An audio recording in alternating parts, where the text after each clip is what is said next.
All right, welcome to this explainer. Today, we're stepping right into the deadly, dragon-filled world of Navarre to break down the absolute book talk juggernaut that is Fourth Wing by Rebecca Yarros. Whether you're totally new to the series or you're just looking for a really clear, beginner-friendly breakdown of all that dense lore and character dynamics, you are in the exact right place. We're going to peel back the layers of this story, stick to the facts, and figure out exactly how this wild world actually operates. Now, before we get into the weeds, you gotta look at how fascinatingly split the reception to this book really is. On one hand, you've got this massive, rabid fan base calling it a top 5 addictive reading experience with breakneck pacing and crazy high stakes. But then, on the flip side, critical pushback calls it a lackluster romance with flat characters, leaning way too hard on familiar YA fantasy tropes. And look, it definitely uses familiar tropes like enemies to lovers, a deadly magic school, and a chosen one. But what really makes Fourth Wing stand out is its relentless pacing, those brutal life-or-death stakes, and the super unique telepathic dragon bonds. As an explainer, we aren't taking sides here. We're just going to neutrally explore the elements that fueled both this massive adoration and the sharp critique, so you know exactly what's on the page.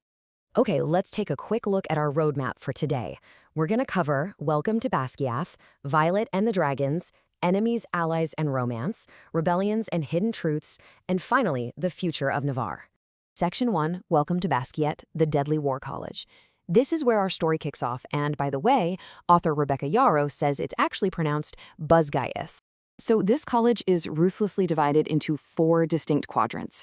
You've got infantry for your ground soldiers, healers for medical magic, scribes for academics and history, and then the absolute elite, the writers quadrant. Now, our main character, Violet Sorrengail, she spent her entire life training to be a scribe, just like her dad. But in a pretty harsh twist of fate, her mom, who just so happens to be the commanding general, forces Violet into the lethal writers quadrant instead. And you really need to understand what being in the writer's quadrant actually means. Just look at this number, 25%. That is the survival rate. Forget about student loans, right? The biggest debt here is literally your life. Only a quarter of the candidates who enter this quadrant actually survive to see graduation. The rest? Well, they're killed in training, murdered by highly competitive classmates, or just straight up incinerated by dragons. So how does a school lose that many students? Let's look at this timeline. The deadly pipeline starts on day 1 with conscription. Candidates have to cross the parapet, which is this stone bridge 200 feet up in the air, and it's only 18 inches wide. That alone claims about 15% of candidates right off the bat. Then, by week 3, comes the gauntlet, a brutal vertical obstacle course. And finally, around month 3, if you've somehow survived all of that, you face threshing. That's the day dragons actually choose their riders, and the rider has zero say in this.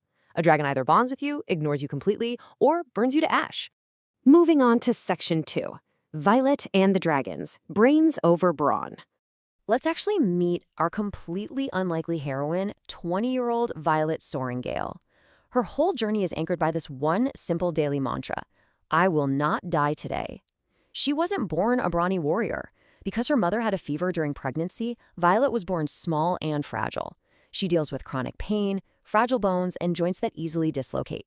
And fun fact, this is actually a representation of Ehlers-Danlos syndrome, which is heavily inspired by the author's own life.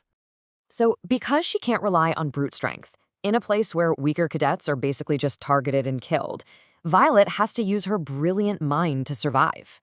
She adapts, she uses clever tactics, poisons, and these deadly daggers to outmaneuver enemies who are literally twice her size. It's this really powerful reminder that survival and leadership, they aren't just about muscle. They are absolutely about adaptability, intellect, and just plain cunning. Now we've got to talk about the magic system. Remember threshing, when a rider actually manages to bond with a dragon? That dragon channels magic into them. Eventually, this manifests as what's called a signet. A signet is a totally unique magical ability that reveals who the rider truly is at their core. It's based entirely on what that specific person needs most to survive. And here's where Violet completely breaks the mold. In a totally unprecedented event, she achieves the impossible and bonds with not 1, but 2 dragons. First up is Dain. He's a massive, super rare black morning startail, and he gives Violet this incredibly destructive signet of lightning wielding, which is exactly what she needs to protect herself. Her second dragon is Undarna, a golden feathertail, which is actually a juvenile dragon. Undarna gives her this really rare, temporary time manipulation power. You might also notice on this chart that Xaden bonded to the blue daggertail Spagai, granting him shadow manipulation. And that detail, that leads us perfectly into our next section. Section 3. Enemies, Allies, and Romance. The core dynamic. With the magic mechanics out of the way, let's dig into the really complex web of relationships driving the emotional plot. Because at Basgiath, trust is a very rare commodity. Violet is basically torn between two vastly different guys. In one corner, you've got Dain. He's her childhood best friend, super overprotective, constantly begging her to just quit and follow the rules. Plus, he has a mind-reading signet, which, as you can imagine, becomes highly problematic. Then, in the other corner, you have Xaden. He's a marked cadet, meaning he's the son of a rebel leader that Violet's own mother executed. Xaden bears this magical punishment mark, a dragon relic, and literal scars from a deal he made to save the other rebel children.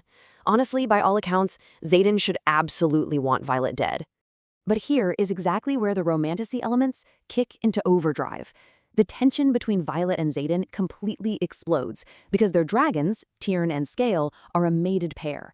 And mated dragons mate for life. They share the strongest bond in the entire dragon world. Because of this, Violet and Xaden are forced into an inescapable telepathic link. They can literally sense each other's thoughts and emotions. It forces these two supposed enemies into constant proximity and unwilling vulnerability, and it's a huge driver of the story. Section 4. Rebellions and Hidden Truths. Peeling the Onion. As Violet and Xaden are pushed closer together by their dragons, the whole story shifts. It goes from this brutal magical school survival plot into a massive political conspiracy. They start peeling back the lies told by the Navarre leadership. For instance, Navarre teaches everyone that Venin and wyverns are just fairy tales. But the reality? Venin are humans who corrupted their own souls by pulling magic directly from the earth without a dragon, and they create these monstrous two-legged creatures called wyverns. The terrifying truth Violet uncovers is that these monsters are completely real, and they are actively out there slaughtering people right outside Navarre's borders. The sheer depth of the kingdom's deception is honestly staggering. Navarre's leadership, which includes Violet's own mother, by the way, is completely covering up the Venin threat just to maintain control. The magical wards protecting their kingdom? They're actually failing. And here's the really brilliant twist about those marked rebel children we talked about. Xaden and his friends aren't traitors at all. They're actually running a covert rebellion to smuggle weapons and save innocent lives from the Venin, lives that Navarre has completely abandoned. And this all builds up to a massive, jaw-dropping twist at the very end of the book. Violet's brother, Violet Sorrengail, he's alive. For years, Violet grieved him, totally believing he died fighting the Tyrrish rebellion. But in reality, he survived, defected, and is now actually leading the rebel assembly of Eredia, fighting right alongside Xaden against the Venin. Everything Violet believed about her family, her kingdom, and her enemies, it was all a lie. Section 5. The Future of Navarre. Teasing Iron Flame. By the time we hit the end of the book, these heavy themes of deep-rooted prejudice, survival, and blind trust have completely shattered Violet's worldview. She's gone from a fragile scribe to an incredibly powerful writer who holds the dark truth about her own government. So as we wrap up this explainer, I want to leave you with a really provocative question to think about. What happens to Navarre when the protective wards finally fall? If the leadership's lies just collapse under the weight of the Venin army, how in the world will Violet, Aiden, and the Marked Riders survive the coming storm? That is the massive cliffhanger that launches us directly into the rest of the Empyrean series, starting with Iron Flame. Thank you so much for learning with me today, and hey, keep questioning what you read.